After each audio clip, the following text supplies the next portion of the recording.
When I first found out I was having a granddaughter, I immediately started looking for a pink Mopar muscle car.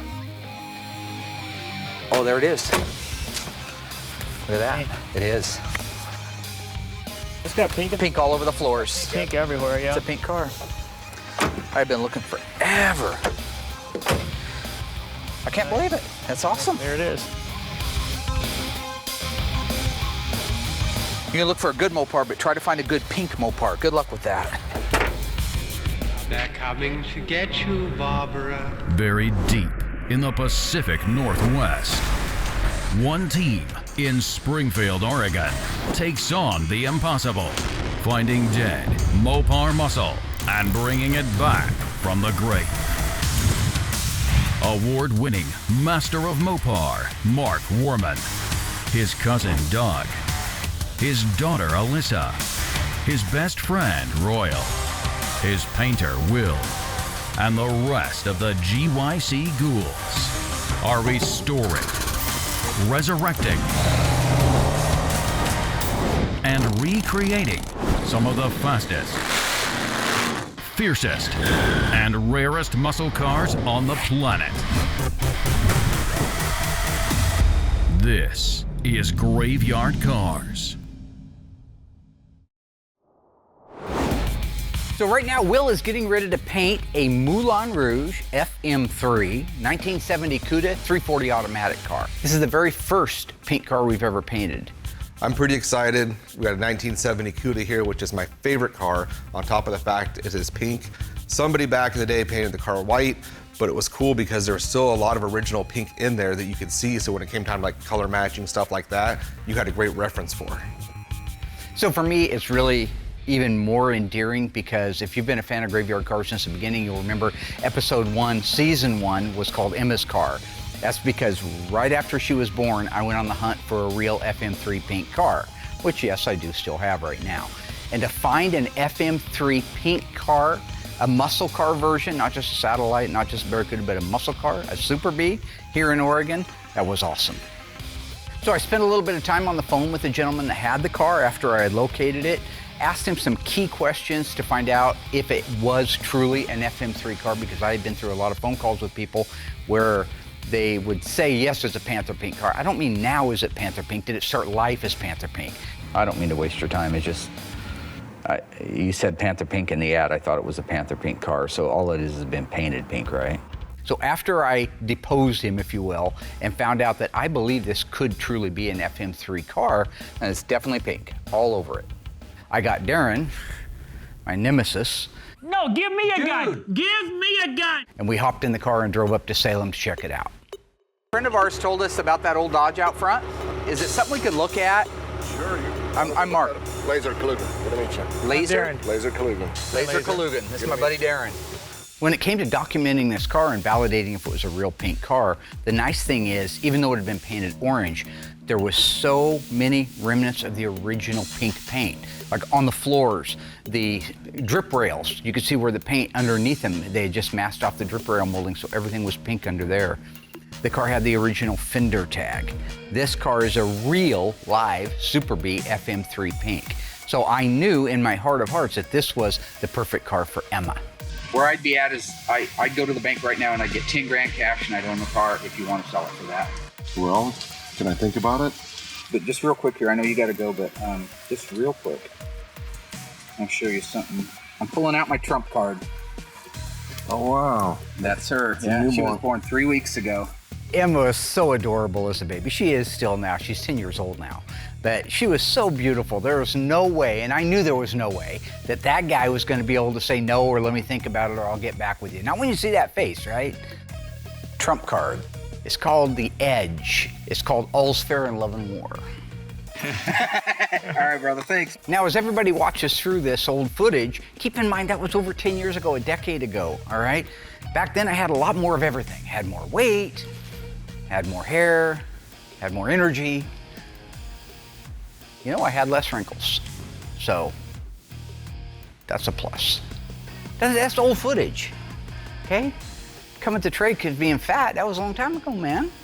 Besides, I was working with Darren, you know, that adds a lot to your blood pressure. Takes years off your life. It doesn't have a lot of mileage on it. It's like 5,000 miles or something, even less. And another neat thing about this car is I went through it. This car had only 4,000 miles on it. People wonder, well, how do you get 4,000 miles on a 1970 Super B? It's a quarter mile at a time. When we walked up to that car, you could see the fuel shutoff valve that was required in HRA back in the day to race to be able to shut that fuel off. That car got 4,000 miles a quarter mile at a time. You know, that's not the only time I've ever seen miles rack up a quarter mile at a time. There was a guy here in town, Paul Smith, about 25 years ago, that bought the old Payless race car. This was a factory back in the day when like department stores would sponsor a car. This was a Payless drugstore factory sponsored 1970 Challenger Hemi with a 4-speed. They had plucked the 4-speed out, put it in the trunk, wrapped in plastic, and put an automatic in it to race it. This car had 340 original miles on it. So it happens. So when I go back and I look at that footage and I look at Emma now at 10 years old, it's just really close to my heart. Now, while that Super B was a nice low-mile original Survivor car that happened to have an orange paint job on it, our 70 Cuda FM3 Moulin Rouge was far from that. That car I knew was in bad shape. We had to get it disassembled right away and over to the dipper. Okay, so the car was pretty much disassembled when it came to us. The drivetrain came in separately from the car. But I got to help my son Eli dismantle the car. We had to remove the windows, the door regulators, the fuel lines, brake lines, all the little fasteners prior to taking this car to the dipper. So everyone knows I had a 70 Barracuda Grand Coupe when Mark and I were growing up. It was lemon twist yellow, one of my favorite colors. But second to that would be Panther Pink or Moulin Rouge. I just absolutely love that color. Reminds me of ice cream. This car in particular, before it got dipped, I wanted to kind of walk around it, check it out, see how much original color we had to work with before it went to the dipper. And we do have, you know, the doors had some color on them, fenders had some color on them, so it was just kind of nice to just look at the car before it got sent off. Another cool factor with this car, it's actually an original coated FM3 Panther Pink car, or Moulin Rouge. A lot of people would maybe just go back and paint their cars pink. This car was built that way. Somebody painted it white. We're putting it back to pink, which is beyond amazing. Like with all of our cars, I'm always curious what it's going to come back looking like. In the case of this Cuda, I could see so much stuff beforehand that I'm worried about the condition of it when it comes back. Another reason I enjoyed working on this car so much is when I started working here, there were so many parts around here with the name Dowell on them. It related me to my mother's maiden name. That made the car especially special to me, was seeing my mother's maiden name all over the parts. And it's really a wonderful family. When they brought the drivetrain in, it was so nice to meet these people. Just really enjoyed working on this car.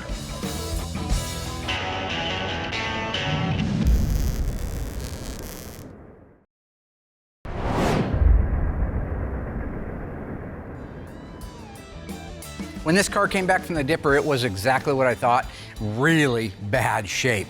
You notice the flies buzzing around me? There's a reason for that. That's because Will was doing his lit interviews here right before me, and you know, they like, you know what I'm saying? They'll realize this is the angel dust over here. Well, not the, no. Anyway, that's why there's flies. That's the point. As I was saying, when the car came back, it was every bit as bad as I thought it was gonna be, maybe even worse. This car needed absolutely everything on it in the way of sheet metal, except for maybe 5 or 6 parts. That means George spent 8 weeks, hands-on, 40 hours a week, doing all the metal work on this car. Not to bore everyone to death with how many parts, but just to give you an example. So the parts that we replaced on this car: main floor, right and left step wells, under seat pan, trunk floor extensions, rear body panel reinforcement, rear cross member, both extensions, inner and outer wheel houses, left and right inner fenders, windshield opening all the way around, upper cowl panel, lower cowl panel, firewall, Dutchman panel, both quarter panels, and every bolt-on part to go with it. Literally, there were only a handful of parts that weren't replaced on it. We even ended up replacing, on the right-hand side, a section of the hinge pillar, and on the left-hand side, the entire hinge pillar. So in addition to the parts that we were able to replace, this Cuda had the same one that our black Hemi car had, that the most recent car we showed you had on that Charger. The inner structure of the roof was completely rotted. We had to hand fabricate 50 pieces to go in that thing. That's how we ended up with 8 solid weeks of metalwork on that car. Is it all worth it? Absolutely. It's another car coming back from the grave.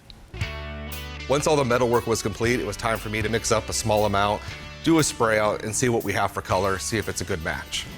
We have our PPG computer in our reference room. It's a nice computer. It gives you all the colors that we need. We keep it in there just so that way it stays clean, dust-free, and it's very nice and sanitary. However, there is a downside to having it in there. So the first thing you do on the computer is you gotta log in. Unfortunately, when I go to log in, Mark got me again with some more of his silliness. His passwords, they're all the same. It's all Mopar based in one way or another. In this circumstance, so I don't know what it is. Mark can be very ridiculous and definitely very exhausting.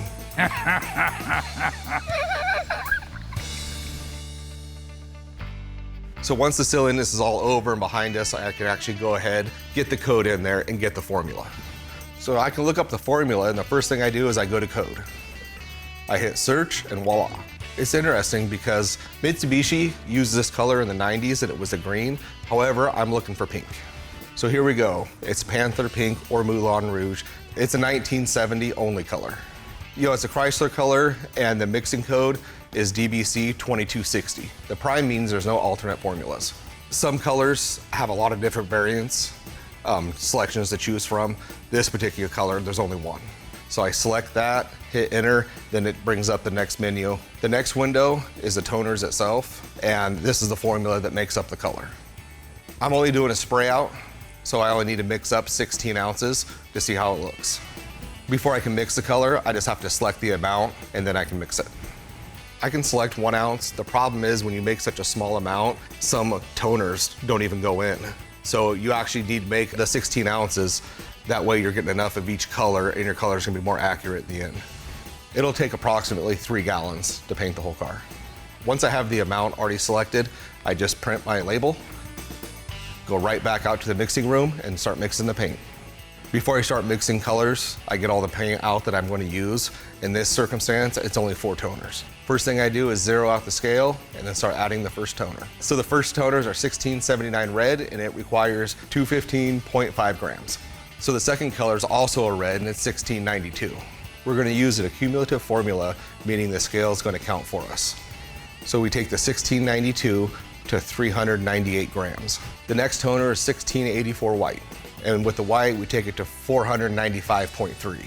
So the last toner is 1609, which is a Quindo violet, which really gives you a real rich color. And we top that off at 538.1, and that's it.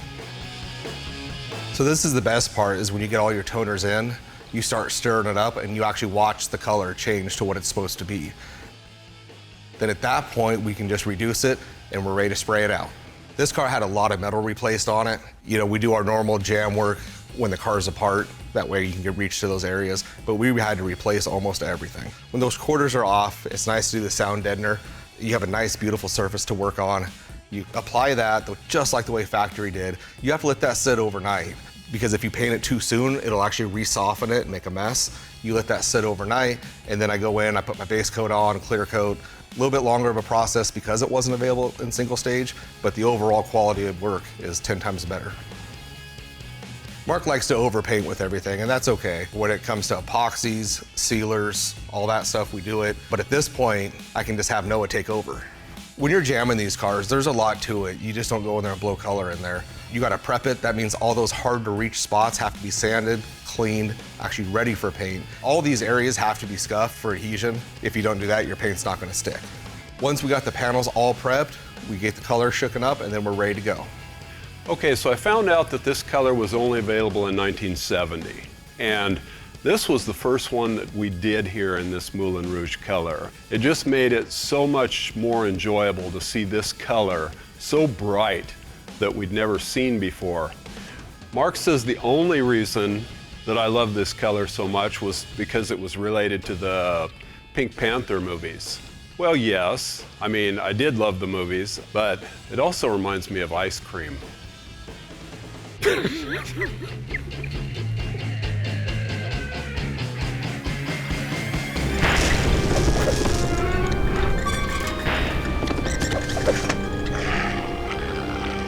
Hey Ghouls, in a previous episode of Graveyard Cars, we restored this gorgeous one-owner 1969 Plymouth GTX. The color name is Seafoam Turquoise. What was the code? Was it B5, T5, Q5? If you think you know the answer, stay tuned after the break. We'll let you know how you did.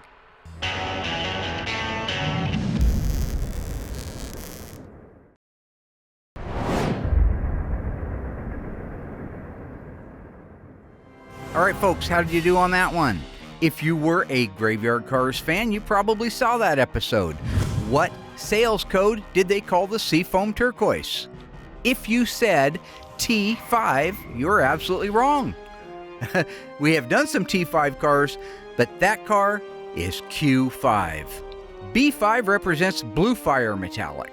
T5 represents Bronze Fire Metallic. And Q5 represents Seafoam Turquoise.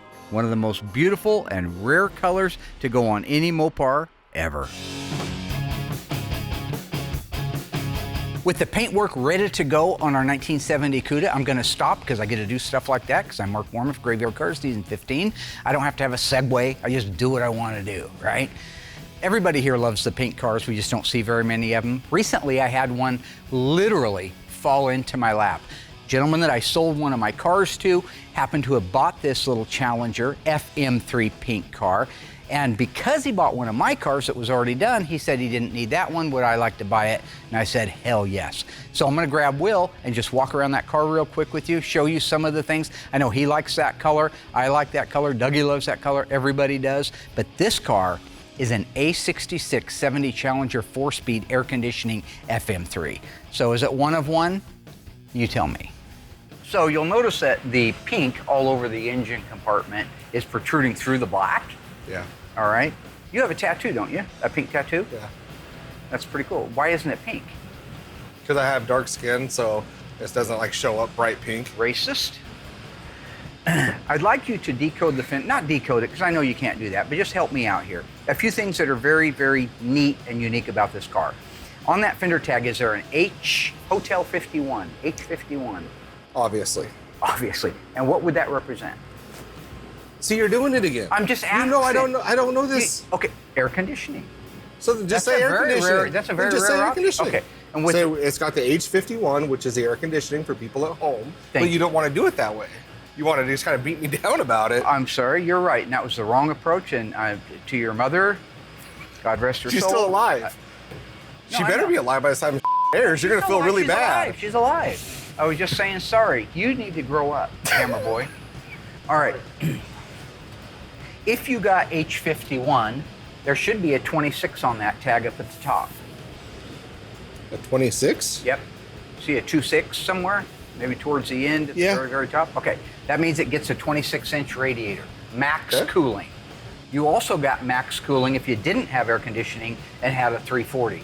So if you had a 340 with or without air, you got 26-inch. That's what that is. All right. See, that was good. A66 cars came standard, but you could have upgraded it. Came standard with manual, heavy-duty, 11-inch drum brakes. Okay. You notice on this hood, no crush zones. Look down through there. Even though this is, what's the scheduled production date on the car? Second row up, and the second to the last digit on the right. 0? Yeah, keep going to your left now. And there's 3 little digits there. What do they say? Well, there's a bunch of numbers. No, but they're broke apart from each other in little groups of 3. 402? And that means what? April? Yep. April 2nd, 1970 is when the car was made. Late 70, they started putting the crush zone style hoods on, but this one still has the original, and you can tell that it's pink in there. Right. Has the original hood on it. One of the other really cool things, what is the mirror code? Do you have a G code on there. Anything that starts with the letter G, as in golf, or go, or green, or goo-goo. G. Nope, no G. No G.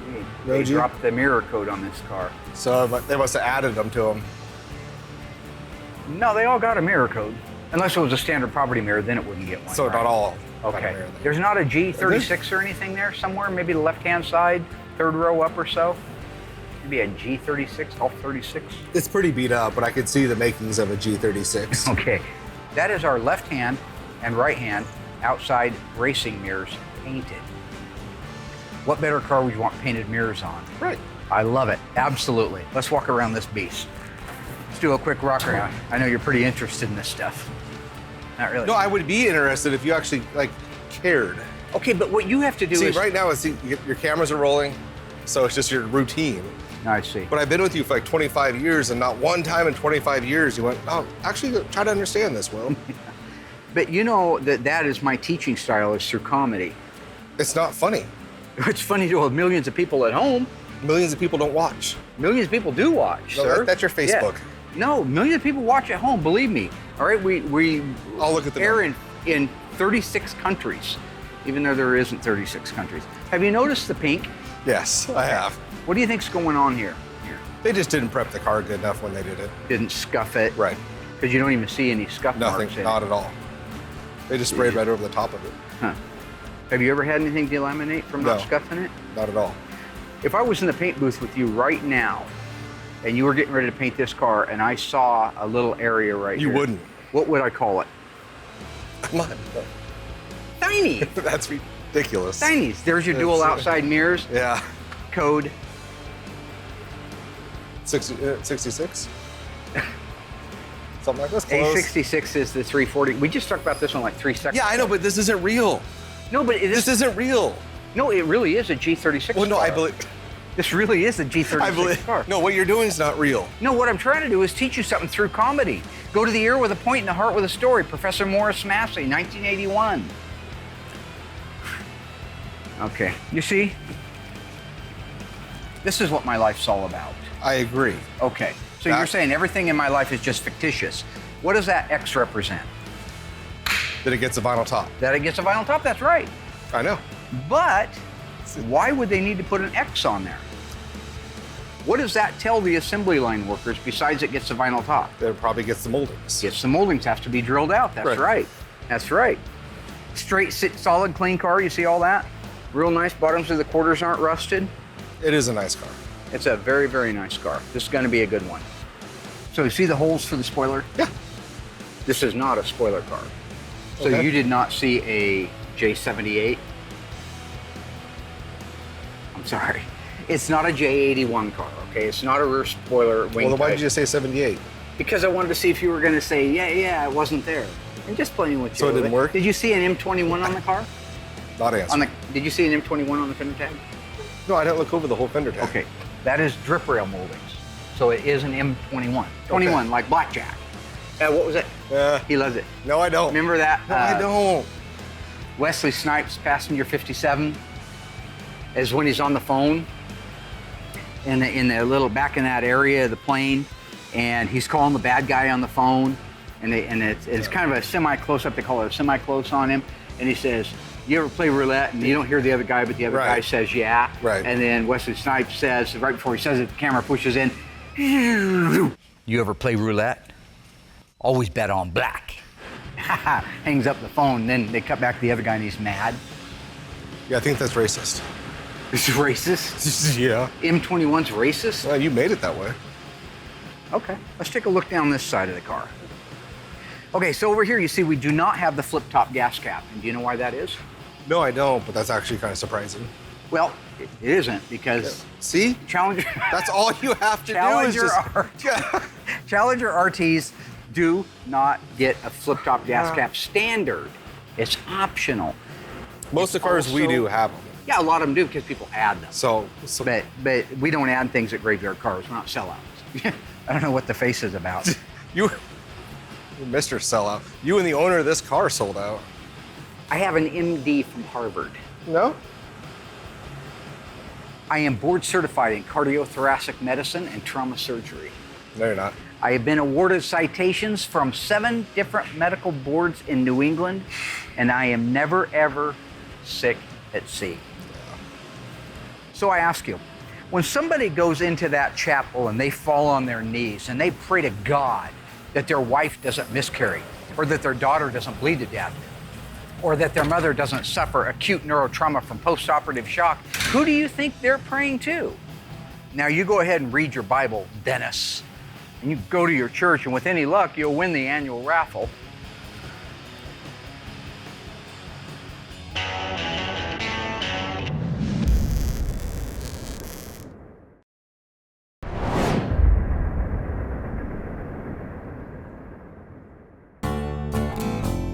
The Panther Pink Moulin Rouge, that came out in 1970 in January. You couldn't get it on the early car. So if anybody's got an August, September, October, November, December build car and it's pink, you're lying. Because the first time it was available, even if you look at the factory technical data sheet on it, was January 1970. I remember the ad for it. It was a big magazine ad. It was a 70 Charger, some hot looking babe in a cool summer dress, you know, they've always had those. Kind of a flower child type of thing, right? You remember the guy in Copycat, the bad guy that was doing all the copycat killing, and when he was watching that campus, all those girls were dressed kind of like that. Jerry Lee Callum, that was his name, or David Lee Callum.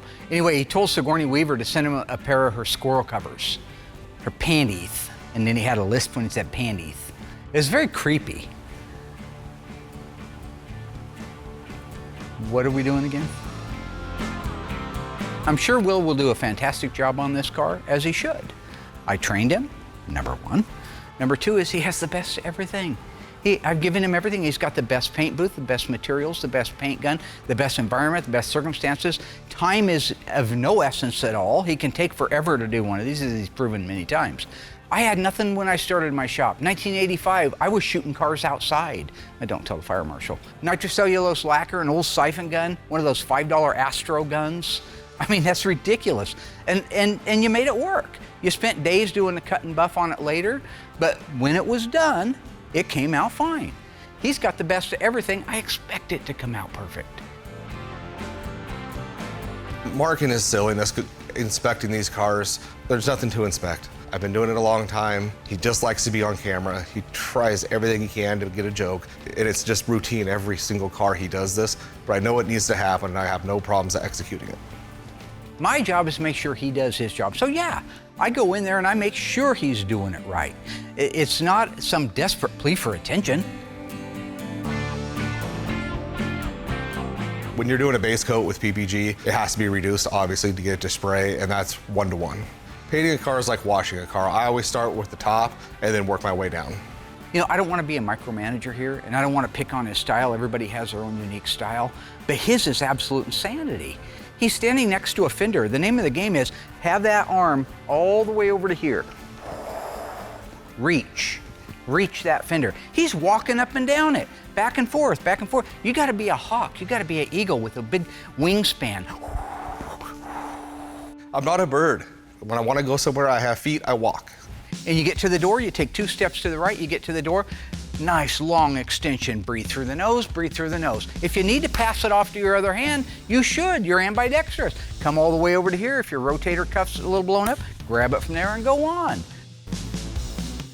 My gun technique's great. I have no problems with it. It's been the same. It's like it's robotic. I'm exactly the same amount distance away. Like, don't shake. It's what I do. It's what I've been doing my whole life. But he's running around in there, he's shaking all over the damn place. You see him painting the hood up and down like that? It looks like Michael J. Fox is in there painting a car, man.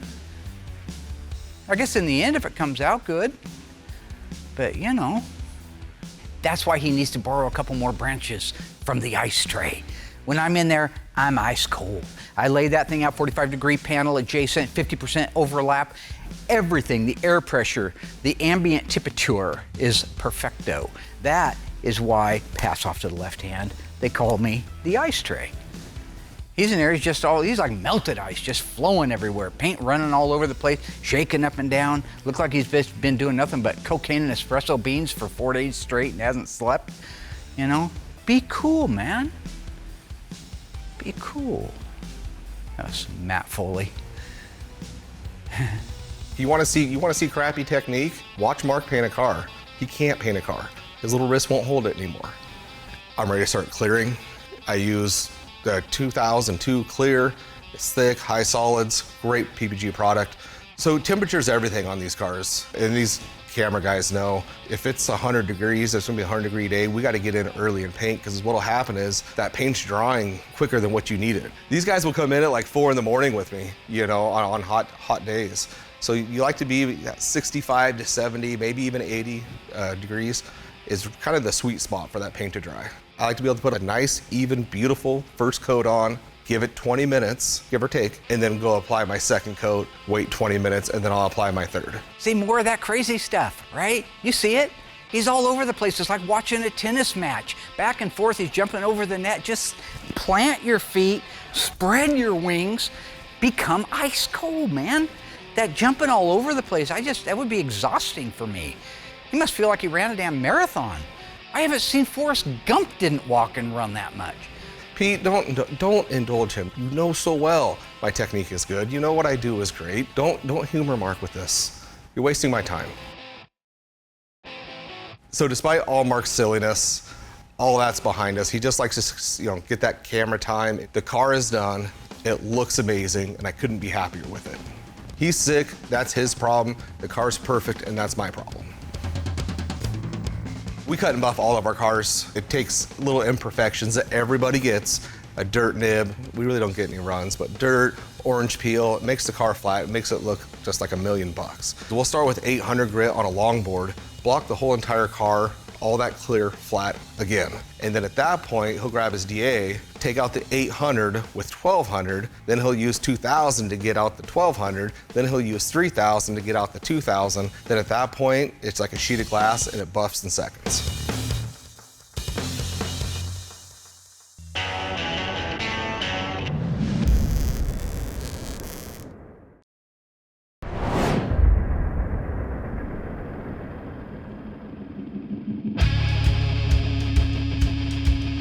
Every car is different. This particular car had undercoating from the factory, so we're just obviously going to duplicate that. As far as like a technical aspect, you can look at it and say, oh wow, that looks really easy, but there's a lot that goes into it. Making sure it looks good before you do anything. And a lot of people will put too much on to cover up butchery. We don't do that here. And the great thing is you have rotisseries. You have to turn these things almost upside down just to make sure you get every area. I like to put a nice, even, good, thorough coat, all parts and pieces and every angle to get the whole thing covered. That way, when the owner has the car or people see it at car shows, you can see the work that we did with nice, clean spot welds. Everything is very sanitary and it looks amazing. So this is part of my job, is to get the upper control arms, lower control arms, all of the drivetrain components ready to bolt back into the car. This is a favorite part of my job. Now, this was kind of a unique car in as much as all we did was the body and the paint work on it. Our job was not to build the engine, the transmission, the rear end. The owner chose to do that himself, and he did a good job. I mean, overall, I'm not saying anything at all disparaging. It's just that if you were to slow the camera down a little bit and look closely, there's just a few detailing items, but they don't matter to him, they don't matter to me. I didn't get paid to do it. I just want to point that out.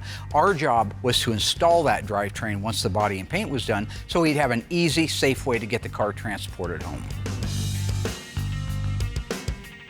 One of the best parts of my job is watching these cars transform from what they were when they came in to what they look like when they leave. And everybody knows I don't like to brag about stuff like that, but I mean, literally, this shop is taking cars that are absolute garbage in some cases, nothing really left, very little redeeming value or quality to them, and bringing them back to life. Look back through my original photos before we even got the cameras rolling on it, and look at the dire straits that car was in. And now, look at it as it gets this drivetrain in it, and we start putting the final pieces on it. It's a beautiful, looks new FM3 Moulin Rouge 70 Cuda.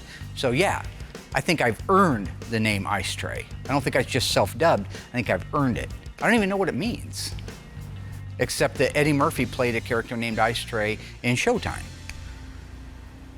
Spelled the same way. Showtime! You replay Mr. Ganda. So Mark and I have been working on these cars since we were 16 years old. We have so much experience with these cars. We know exactly what we're gonna do. It's just routine for us. We can almost anticipate each other's moves. Who's gonna do this, who's gonna do that. We just go with the flow. It's wonderful to be able to work together this well. So this car is just a paint and body. I'm not gonna put the entire car together. We are going to be installing all the glass except for the windshield. So that means the roof rails have to be installed so we can adjust the height of the quarter glass and the door glass to each other so they don't go up too high. The headliner has to be installed so we can set the back glass in. I agree with Mark. Seeing the Moulin Rouge on this car, it's just awesome to see a completely different color come through this shop. The glass mechanism is a bunch of different things. We got the window run channels, we got the regulators, and 100 different fasteners that have to be installed in these doors. All these things have to work in unison with each other to make sure that the fitment is good and the window can roll up and down with ease. It's great to see the door glass and the quarter glass fit together really good like they were supposed to from the factory.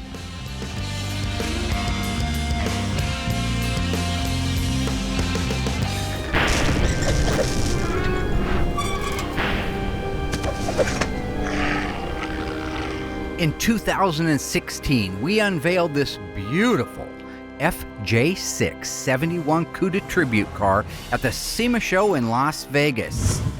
True or false, the Mopar crate engine we put in it was the Hellcat. If you think you remember, stay tuned after the break. I'll let you know how you did.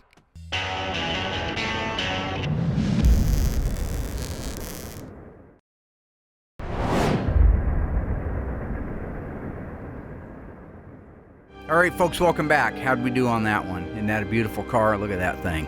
True or false, was the engine that we installed the famous 707 horsepower Hell Crate Hemi? If you said false, good job again. You got it exactly right. The Hell Crate was not out at that time. We installed the 392, and the reason we unveiled it at the Mopar show was they had just introduced the world-famous controller unit for it. This car was absolutely amazing and took the entire show by storm. We added a simulated shaker hood, rear window louvers, rear spoiler, road lamps, chin spoilers, and again, it was painted in the beautiful FJ6 Sassy Grass Green.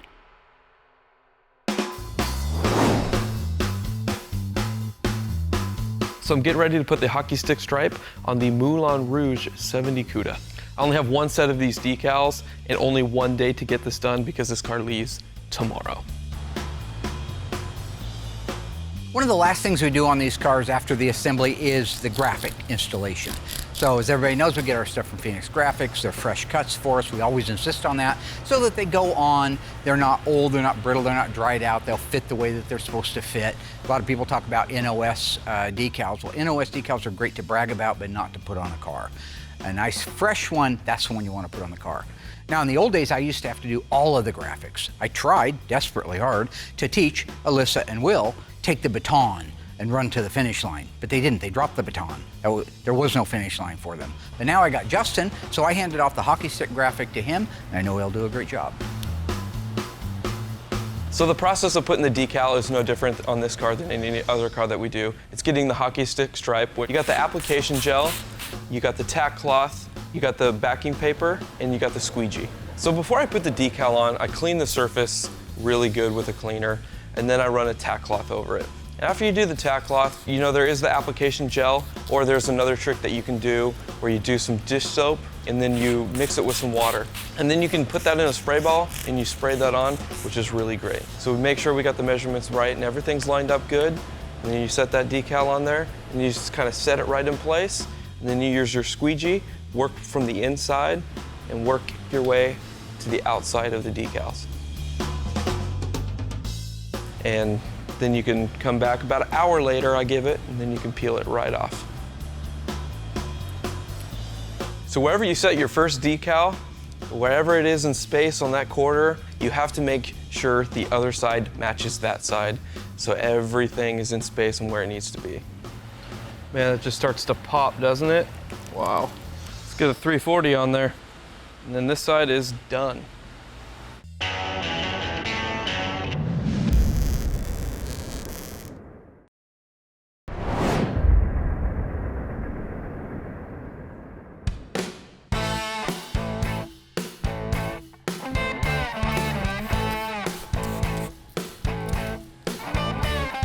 My favorite part of the hockey stick is the engine call out, which is an H code, which is a 340.